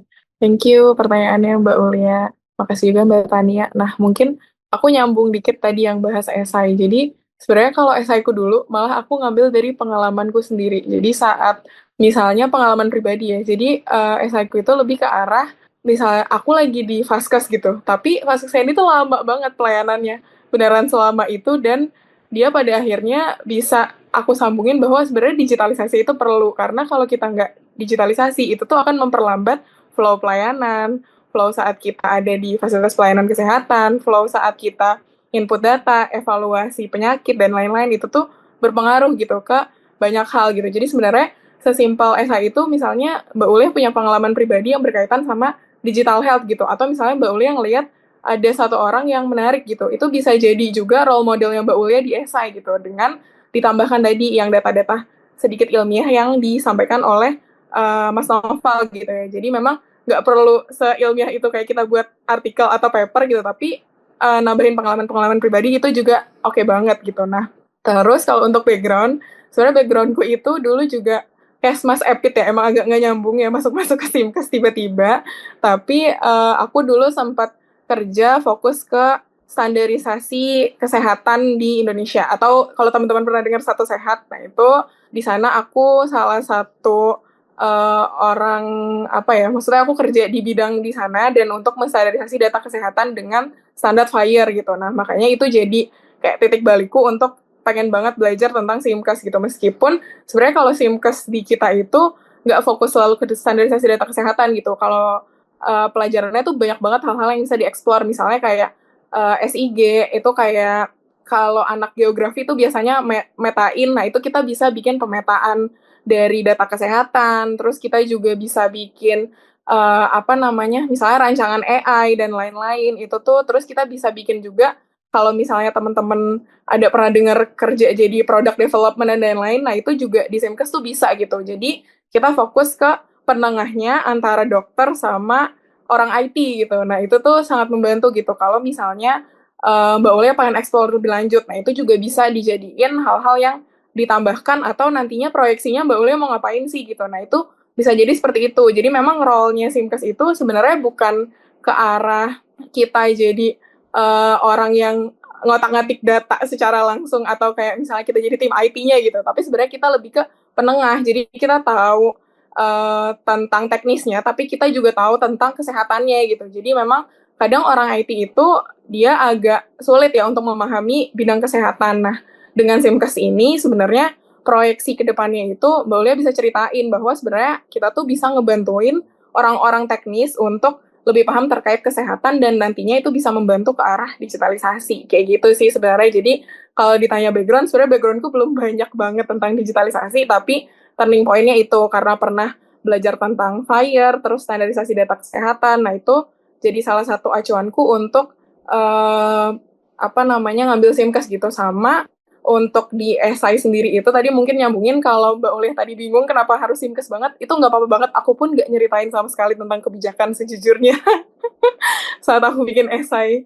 Kayak gitu sih. Sebenarnya yang penting pede aja sama apa yang mau dibawa kayak gitu sih. Sama udah tahu topik atau permasalahan yang mau diambil tentang sistem informasi kesehatan itu apa gitu, atau digitalisasi kesehatan itu apa, kayak gitu. Semoga menjawab dan membantu.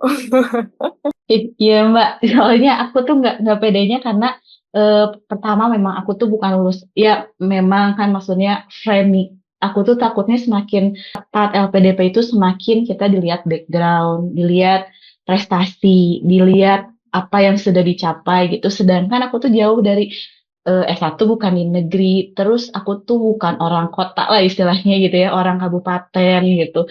Nggak ada publikasi dan banyak kelemahan gitu. Cuman memang aku tuh punya pengalaman kerja di kabupaten selama 4 tahun gitu. Dan belum jadi PNS. Karena belum jadi PNS itulah jadi banyak permasalahan yang timbul gitu kan. Karena honorer itu kan kerjanya tuh multitasking gitu. Semuanya dikerjain gitu. Dari sana sih sebenarnya kayaknya aku harus memperkuat pengalaman kerja itu gitu. Makanya aku pengen menggali-gali gitu kira-kira ke arah mana gitu. Ya, makasih ya Mbak Sania ya. Oke, siap Mbak. Sukses ya. Amin, makasih. Oh iya, aku kembalikan ke Mbak Tania. Sorry Mbak. Terima kasih. Baik, kita lanjutkan lagi mungkin ke penanya selanjutnya. Ini udah ada yang raise hand, Mbak Aisyah Malda. Boleh silahkan langsung open mic. Oke, suaraku masuk nggak, Kak? Masuk. Oke, sebelumnya terima kasih buat paparan materinya dari Kak Novel sama Kak Sania. Sebelumnya perkenalkan, saya Malda. Saat ini saya sedang persiapan untuk apply LPDP dan juga apply untuk S2 di HPM UGM. Nah, sekarang kan saya sedang proses penulisan esai. Namun sekarang ini saya lagi bingung terutama untuk bagian kontribusi. Karena saya pernah baca, intinya salah satu kesalahan penulisan esai itu karena terkesan memberikan kontribusi yang ingin mengubah dunia gitu. Jadi saya bingung gimana supaya kita terkesan memberikan kontribusi yang bisa memberikan impact, tetapi juga masih realistis. Mungkin bisa cerita dulu kakak-kakak ini kontribusinya seperti apa supaya kita bisa meyakinkan para reviewernya juga. Karena sebagai saya kan fresh graduate S1, jadi di sisi lain takut terlalu terkesan mengubah kehidupan, di sisi lain saya takut kontribusi saya terlalu sepele juga gitu Kak. Mungkin apakah ada parameter tertentu atau seperti apa? Ya, terima kasih. Oh, tambahan sedikit, kan saya ingin mengambil jurusannya atau topiknya juga itu terkait kebijakan kesehatan. Nah, dari situ juga saya mengapa bingung kontribusinya seperti apa, karena takutnya terlalu kurang realistis jika saya ingin mengubah suatu kebijakan seperti itu, Kak. Makasih. Baik, terima kasih Kak Malda atas pertanyaannya. Mungkin ini open ke Mas Novel dan Mbak Sania. Langsung aja ya, mungkin siapa mau dulu? Ya, mungkin Mbak Sania dulu. Soal kontribusi. Oh, oke. kontribusi ya. Ini waktu yang di esai ya berarti. Kalau misalnya kontribusi tuh waktu itu aku sesimpel nggak wah-wah banget, nggak gimana-gimana. Sebenarnya aku sesimpel cuma karena aku kemarin fokus di pekerjaanku sebelumnya gitu ya di digitalisasi, standarisasi data kesehatan, itu eh, kontribusiku aku cuma pengen balik lagi ke sana gitu. Kayak aku pengen balik lagi ke sana atau setidaknya kalau nggak balik lagi ke sana, fokusnya juga lebih ke arah sana gitu untuk satu data kesehatan kayak gitu sih. Jadi lebih ke nyeritain kalau bisa sih sebenarnya kontribusinya itu selaras sama apa yang dibawa. Misalnya mbaknya mau ke arah misalnya mau fokus ke arah kebijakan apa gitu. Nah, itu nantinya kontribusinya misalnya harus ke arah topik yang sama gitu. Jangan kalau misalnya topiknya A tapi kontribusinya itu malah lebih lebar atau misalnya saya ingin jadi menteri kesehatan. Itu kan terlalu luas banget gitu ya. Nah, sebenarnya cukup kayak misalnya kerja di bidang itu atau 5 tahun ke depan ingin fokus ke arah bidang itu dan mengembangkan apa di bidang itu juga nggak masalah sih sebenarnya. Yang penting konkret dan jelas aja apa yang mau dibawa kayak gitu sih. Kalau kontribusi aku lebih ke arah balik lagi ke pekerjaanku sebelumnya dan 5 tahun ke depan bisa ngembangin atau ningkatin hal yang sama gitu sih. Jadi nggak muluk-muluk gitu. Mungkin bisa ke Mas Noval. Oh iya, kalau aku sebenarnya konteksnya agak lucu ya. Jadi tahunku itu HPM itu belum ada opsinya di LPDP. Jadi aku milihnya kemarin bukan HPM, tapi aku milihnya Public Health UGM. Jadi HPM itu baru masuk di pilihan opsi LPDP 2024 kayaknya. Iya, setelah tahun itu. Jadi waktu itu aku sama sekali nggak nyinggung seputar kebijakan kesehatan sih malah. Jadi narasi yang aku bawa adalah lebih ke apa ya, kan karakter unikku yang aku bawakan adalah perspektif interdisipliner itu ya. Aku orang kesehatan yang juga belajar ilmu-ilmu sosial. Aku juga belajar sosiologi kan waktu itu. Dan narasi itu yang aku bawa ke tadi ya ke karakter unikku dan kemudian bentuk kontribusiku adalah aku pengen ya jangka panjang itu aku pengen membentuk pusat studi kesehatan sosial di Indonesia gitu sih. Intinya adalah mengkolaborasikan ilmu-ilmu kesehatan dan ilmu sosial yang mana melting point-nya ada di kesehatan masyarakat gitu sih. Dan itu sebenarnya aku menemukan pola-pola apa ya bentuk kontribusi yang bisa diukur gitu ya salah satunya. Sebenarnya mungkin kalau teman-teman perhatikan kalau sama bisa berprestasi di kampus teman-teman itu biasanya mereka di akun IG-nya tuh punya founder of at apa gitu ya, punya gerakan sosial, punya startup dan lain sebagainya. Dan menurutku itu juga masih relevan di seleksi LPDP ini ya. Jadi kayaknya orang-orang itu lebih suka kontribusi yang ada fisiknya gitu. Jadi ketika itu aku menuliskan aku pengen membentuk pusat studi. Jadi kontribusi jangka panjangnya aku menjadi ahli dan bentuk pusat studi sendiri gitu kan. Jadi mungkin teman-teman yang lain membentuk suatu misalnya orang di daerah gitu ya ingin kembali ke daerah asalnya kemudian membentuk suatu komunitas literasi, komunitas kesehatan masyarakat atau apalah gitu kan. Jadi mungkin salah satu saranku nanti ya bentuk kontribusi yang bisa disebut badannya atau fisiknya gitu sih. Itu kalau dari aku semoga menjawab. Oke, terima kasih Mbak Sania, Mas Naufal. Tadi juga di materi Mas Naufal juga dijelasin bahwa kontribusi itu jangka pendek, menengah, dan panjang gitu ya. Jadi tadi mungkin nggak muluk-muluk bisa dilihat dari yang jangka pendek itu yang memang sekiranya praktikal untuk kita raih gitu. Kalau tadi yang saya tangkap dari Mbak Sania dan juga kalau Mas Naufal yang jangka panjang juga boleh aja sesuai dengan apa yang memang menjadi passion kita. Oke, baik. Selanjutnya ini ada yang raise hand juga, Mbak Nisrina Widyasanti. Silahkan. Halo, selamat sore. Suara saya terdengar ya? Iya, terdengar. Baik, terima kasih kesempatannya untuk HMP sudah membuat webinar ini. Kemudian terima kasih juga untuk Kak Naufal dan Kak Sania. Materinya sangat menarik, terutama tadi Kak Naufal mengingatkan bahwa kita jangan cuma fokus sama esai diri ya, tapi juga mempertimbangkan rekam jejaknya, menyiapkan rekam jejaknya dengan cukup baik. Nah, pertanyaan saya tuh sebenarnya kemarin udah ujian daftar UM ya, terus kemarin sudah wawancara juga. Saya milihnya itu yang kebijakan dan manajemen kesehatan, tapi memang di akhir di akhir wawancara, salah satu panelis tuh menanyakan apakah saya tertarik untuk pindah ke double degree-nya gitu. Nah, sebenarnya saya mau nanya teknis tentang itu sih, jadi nggak ke Kak Naufal maupun ke Kak Sania gitu. Tapi mungkin bisa dijawab oleh kakak yang mungkin ada temen yang di HMP atau juga yang di double degree atau mungkin juga tahu nih gambaran tentang si double degree-nya itu seperti apa. Karena jujur kemarin itu pas saya buka websitenya itu nggak ada pilihan double degree, jadi saya nggak ngecek tentang itu kan gitu. Tapi kalau misalnya memang memungkinkan untuk pindah, itu juga lumayan menarik sangat menarik untuk saya gitu kan. Nah terus kemudian jadi mohon gambarannya terkait si double degree itu seperti apa. Dan yang kedua, saya udah coba pelajari kan LPDP udah buka nih yang batch ini. Kemudian saya sudah coba buka buku panduannya, itu memang udah masuk tuh yang HMP yang double degree itu ada di program double degree-nya LPDP. Tapi di situ tidak dijelaskan apa namanya ya, biaya yang dicakup tuh apa aja gitu. Jadi mungkin kalau misalnya ada informasi juga tentang itu, mohon penjelasannya. Terima kasih.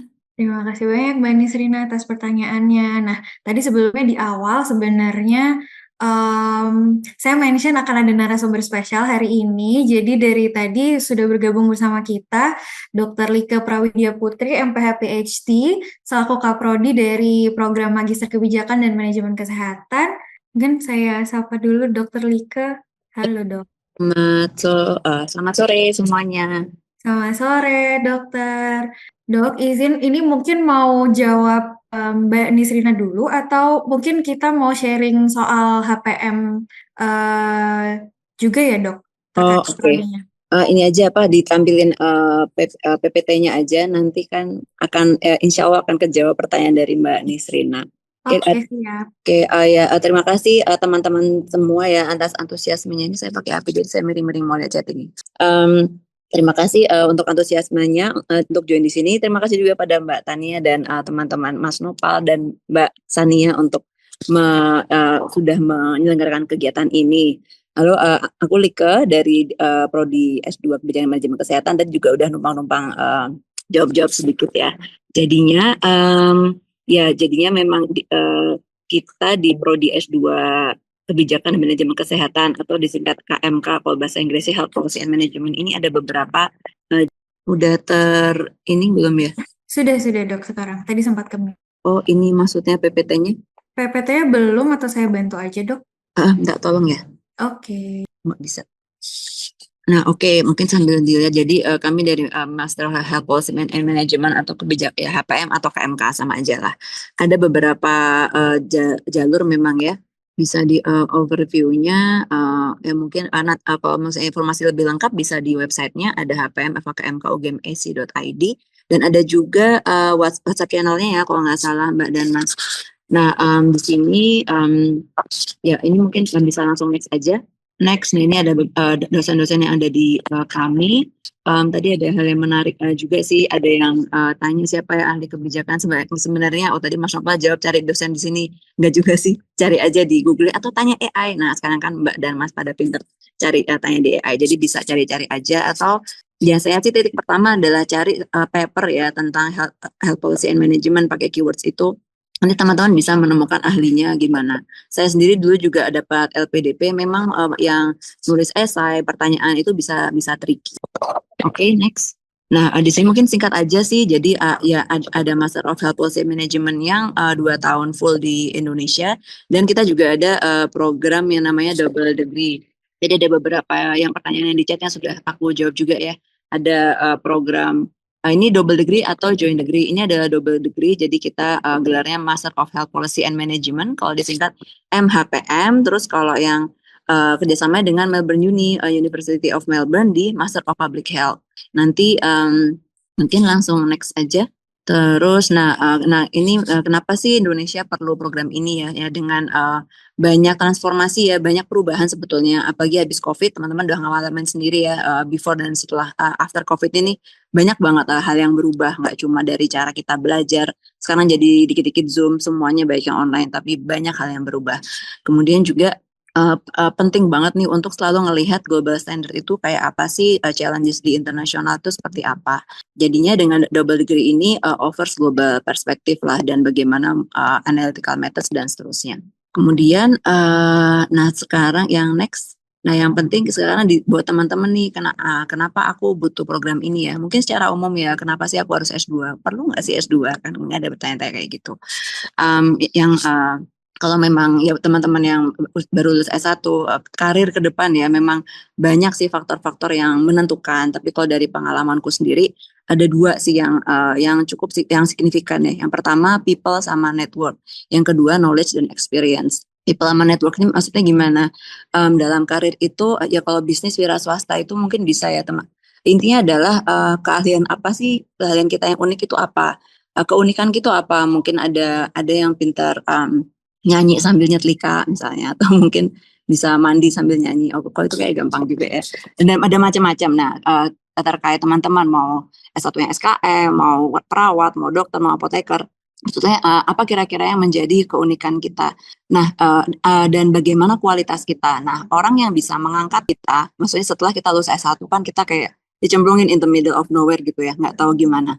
Orang yang bisa menarik kita adalah ya tentunya orang yang kenal kualitas kerja kita ya. Itu bisa teman-teman dapetin dari pembimbingnya, S2-nya siapa, bisa dengan kenal dosennya siapa. Bahkan kalau di perkuliahan di kelas itu be proaktif lah, aktif untuk ya bisa dilihat atau dikenal sama si dosennya. Ya mungkin ada yang bilang oh carmuk, cuekin aja itu. Memang kita perlu dilihat sama orang yang di atas kita gitu ya, entah di atas dalam segi usia atau mungkin ya dosennya atau mungkin mentornya dan seterusnya.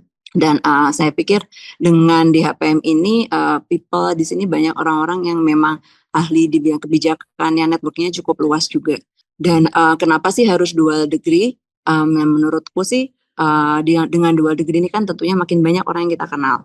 Terus juga yang kedua adalah knowledge dan experience. Semakin banyak knowledge, semakin banyak experience akan memperkaya siapa diri kita ya. Bukan hanya seorang dari aspek pekerjaan, tapi ya dari ya personal development kita juga. Nah, knowledge itu bisa macam-macam sebenarnya. Nanti dengan dual degree, teman-teman bisa ngalamin loh gimana sih belajar di luar, budayanya tuh kayak apa sih, tapi juga ya ada experience juga belajar di sini seperti apa. Dan sebenarnya kalau di Indonesia banyak ini juga ya, kita tuh kan masih orang timur masih dekat dengan orang tua, pengen dekat dengan keluarga, itu bisa ya tentunya akan lebih mudah nih saya berasumsi akan lebih enak kalau misalnya teman-teman ya setahun di sana setahun di sini. Tentunya banyak pros dan cons-nya. Misalnya ada yang pengen mendingan saya 2 tahun di sini aja, saya nggak mau jauh-jauh dari orang tua. Oke, atau misalnya saya mau di sana aja terus. Jadi yang penting ini dimanapun teman-teman nanti akhirnya apply, yang penting ini saat penting untuk memikirkan people, network, dan knowledge dan experience. Dan ini juga sebetulnya bisa untuk memperkaya saya teman-teman. Pikirkan tentang people, siapa sih orang yang ingin kalian kontak. Tadi juga Mas Nopal udah banyak menyebutkan ya, sebutkan people-nya spesifiknya siapa, sebutkan mungkin network-nya apa, di HPM-nya ada kegiatan dengan apa, kerjasama dengan apa, mungkin itu yang teman-teman mau highlight. Atau misalnya teman-teman mau apply di IKM itu ada siapa, itu bisa di explore. Atau mau apply di Master of apa, di mana selalu lihat website mereka, isinya apa, research-nya apa, itu bisa memperkaya esainya teman-teman. Kemudian ya knowledge dan experience, salah satu esai ya dari pengalaman saya dulu, tapi saya zaman dulu sih ya, LBDP zaman Bahala 2016, knowledge and experience. Apa sih, kenapa harus tempat ini, knowledge apa, experience apa yang kamu pengen dengan kuliah di Melbourne Uni misalnya. Bisa dari hal-hal yang sangat general, oh Melbourne Uni ini the best place for living gitu ya misalnya.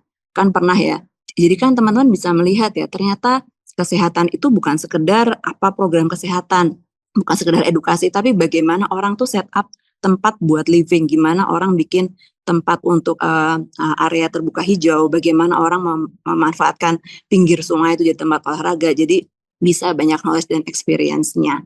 Itu sih. Terus apa ya next-nya? Yaudah, terus saya jawab pertanyaan aja ya. Saya izin bertanya sih. Bentar, ini saya putar-putar apa ya? Oke, bertanya untuk seleksi wawancara UM Prodi HPM, pertanyaan seputar apa aja ya? Kayak semuanya udah di cover ya tadi Mbak Alda. Oh, udah nanya tadi ya? Jadinya ya kalau seleksi perlu di HPM sama sih rencana. Tadi udah disampaikan semua sama Mbak Sania dan Mas Nopal. Rencananya apa sih? Intinya kalau misalnya kita S2, kita kan harus membayangkan ya, aku pengen ngapain sih setelah ini. Gitu. Terus ini saya dari atas deh, kok saya random ya. Gio, jika sama sekali tidak memiliki rekam jejak yang relevan dan bernilai tambah, kupu-kupu, belum bekerja linear, penelitian skripsi. Apakah mending fokus rekam jejak atau peruntungan? Itu ya, I think mendingan yang mana? Kok saya lihatnya bisa kalau misalnya Mas ini Mas Gio atau Mbak Gio ya, harusnya Mas ya. Ya, yang mana yang bisa diiniin dulu ya. Kalau ditandain apa enggak, saya nggak tahu. Saya sendiri belum pernah jadi juri LPDP. Tetapi ya, to my experience ya, rekam jejak itu bisa dibangun bareng juga dengan proses mendaftar sih. Jadi memang di tahap-tahap awal habis lulus S1 ini memang sangat-sangat challenging, menantang dan sangat menarik ya. Banyak sekali peluang. Memang teman-teman ya perlu lebih aktif juga. Kalau mending mana? Kalau menurutku sih bisa disambi kali ya. Kalau saya dulu sendiri ya sambil kerja, sambil cari-cari kerja ya, sambil nyiapin ini juga untuk seleksi. Memang pasti perjuangannya lebih berat ya daripada menjalankan salah satu. Kalau ditanya mending mananya, I think ke rekam jejak dulu. Kalau itu personal aku, tapi nanti misalnya Mas Nopal sama ini bisa sharing, mau sharing yang lain boleh. Kemudian ini aku langsung jawabin aja di chatting nggak apa ya, Mbak Tania? Nggak apa-apa, dokter. Ya. Terus lulusan psikologi, pengalaman pencapaian publikasi, pengalaman bekerja nggak berhubungan dengan esai linear. Oh ya. Kayaknya kalau untuk esai, saya tidak tahu ya harus linear atau tidak. Tapi yang penting, bentar. Saya nggak tahu nih harus linear atau tidak. Tapi yang penting adalah bagaimana sih kita bisa mengatur supaya mana tadi chatnya? Sorry, hilang. Oke, mana? Ini mana tuh tadi yang tak baca ya? Oh, yang Latifah ini ya. Pertanyaannya berarti kalau nggak ada hubungannya dengan publikasi atau lain-lain, ya nggak apa-apa juga ya. Yang penting sebetulnya esai itu juga dilihat dari bagaimana visinya teman-teman juga. Tidak ada pengalaman bisa juga tidak apa-apa. Yang penting kita bisa menunjukkan bahwa meskipun kita tidak pengalaman, kita sudah banyak cari tahu dan belajar loh. Itu menurut saya satu poin yang penting.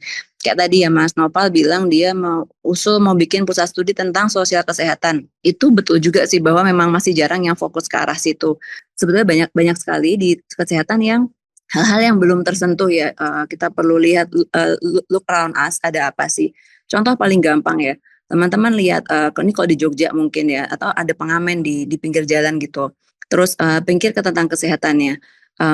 Mungkin nggak ya mereka dapat dengan apapun fasilitas kesehatan yang bagus, dengan sistem jaminan yang bagus, mungkin nggak sih dia itu mendapatkan akses layanan kesehatan yang sama dengan orang yang lagi naik mobil di mana dia dia mengamen. Jadi hal-hal itu kan bisa jadi banyak hal-hal yang sebetulnya belum tersentuh. Jadi dari pengalaman ya, pelayanan untuk orang yang punya difabel itu masih terbatas.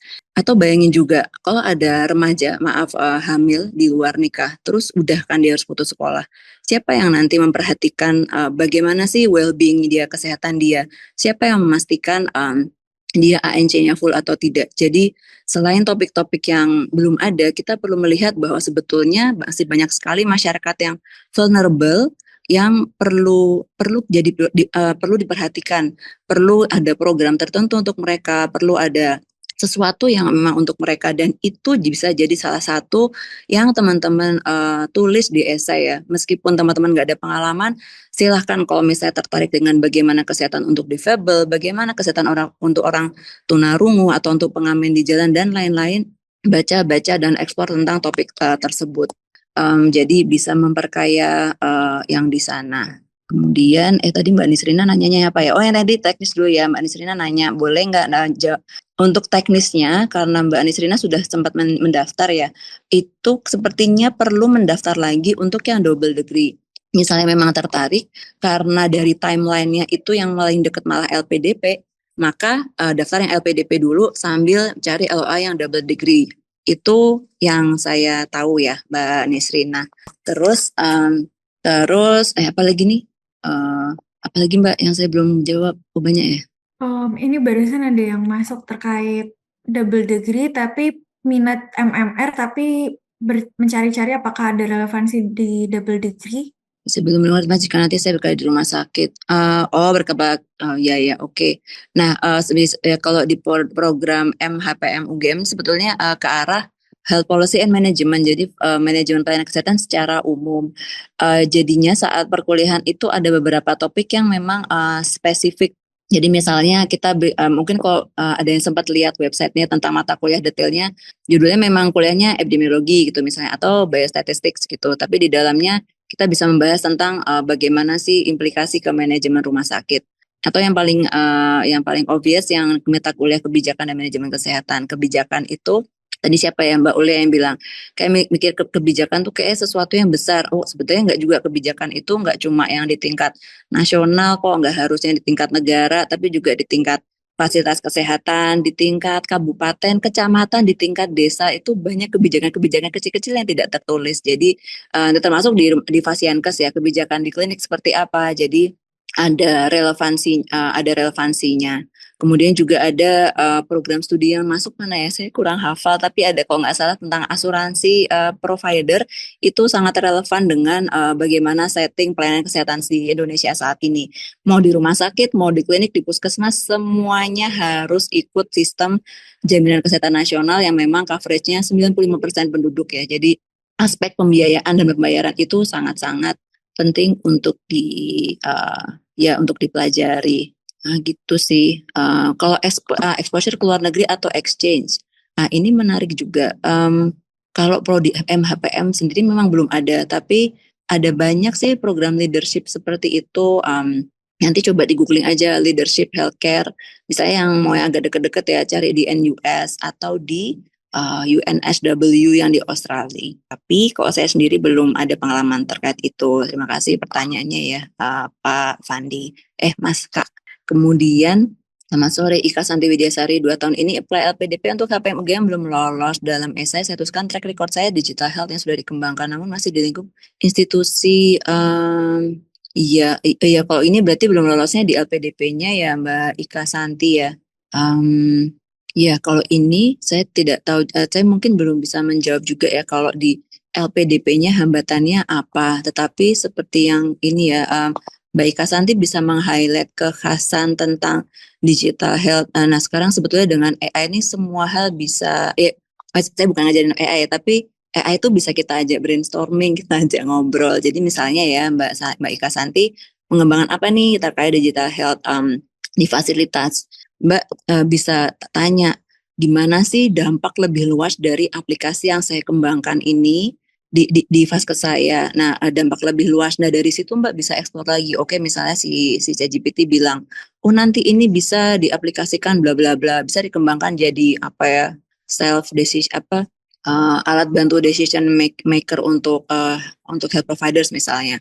Nah, dari situ bisa eksplor lagi, cari jurnal, cari artikel, cari apapun yang kira-kira menunjukkan, oh ini peluang yang bisa dikembangkan di Indonesia.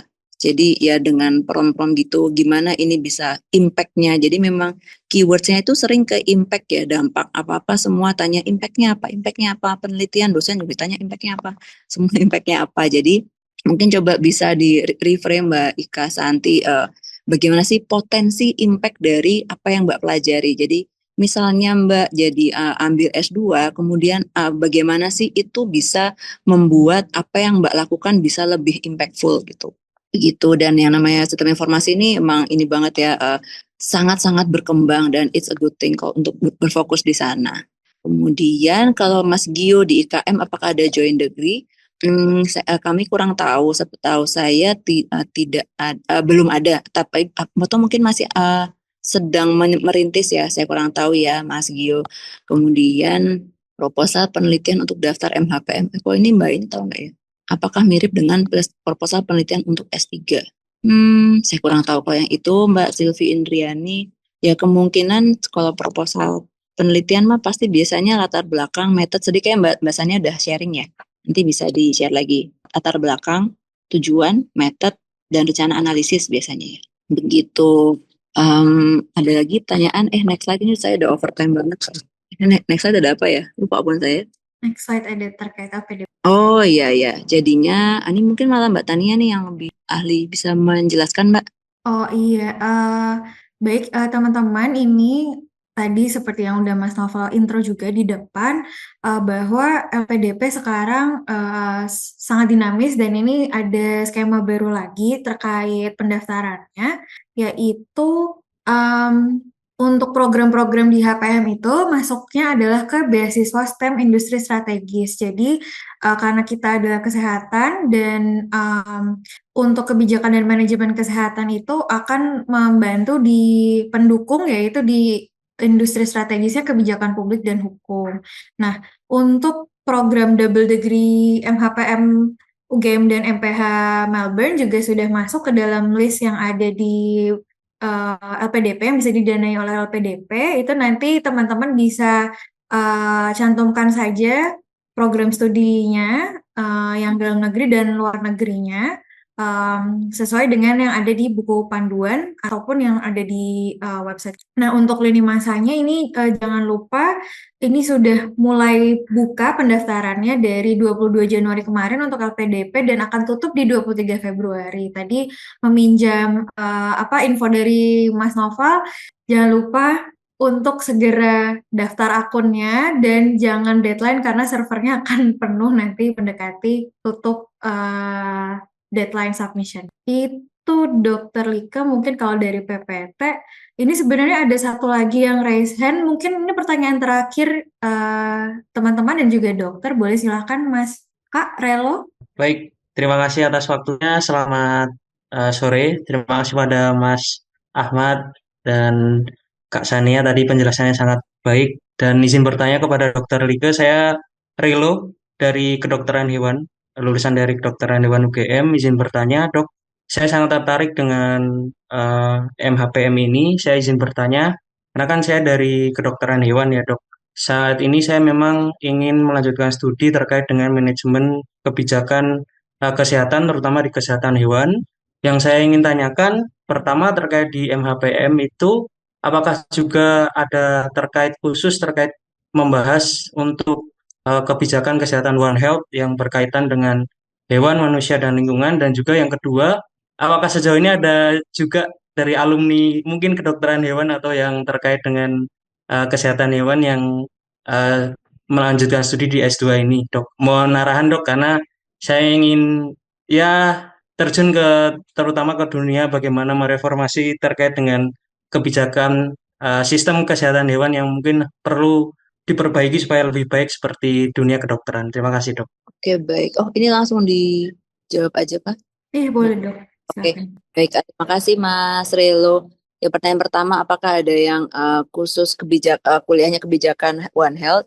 Nah, jawabannya tidak ada mata kuliah yang judulnya memang One Health. Tapi ada beberapa mata kuliah yang membahas tentang One Health, misalnya tentang kesehatan global, juga kemudian tentang di MKDO kebijakan sendiri ada dibahas juga tentang One Health. Jadi ini sangat luas juga sih, dan juga untuk manajemen program kesehatan.